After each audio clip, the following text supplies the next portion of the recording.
प्रदूषण नियंत्रण मंडळाच्या वतीने करण्यात आलेल्या कारवाईच्या निषेधार्थ इचलकरंजी शहरातील सायझिंग उद्योग बंद ठेवण्याच्या आंदोलनामुळे 4,500 कामगारांवर उपासमारीची वेळ येणार असून वस्त्र उद्योगातील कोट्यावधी रुपयांची उलाढाल ठप्प होणार आहे। सदरचे आंदोलन ताणले गेले तर इचलकरंजी वस्त्र उद्योगातील सर्वच घटक अडचणीत येतील। प्रादेशिक प्रदूषण मंडळाने इचलकरंजी शहरातील सायझिंग उद्योगांमधील उद्योगांना गतिवर्षी 8 व सध्या 4 सायझिंग उद्योगांना परवाना नूतनीकरणासाठी लावलेल्या दंडाची रक्कम भरली नसल्यामुळे क्लोजर नोटीस बजावली आहे। दर 5 वर्षांनी सायझिंग उद्योगाला प्रदूषण नियंत्रण मंडळाच्या परवान्याचे नूतनीकरण करणे गरजेचे असते।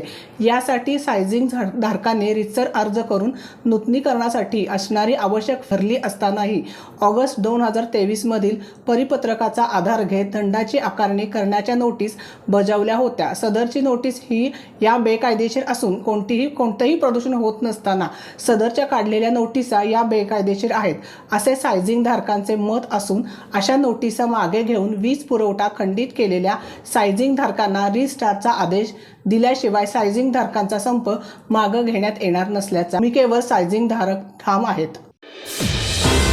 रणनीती न्यूज चॅनेलला आजच सबस्क्राइब करा आणि रहा अपडेट।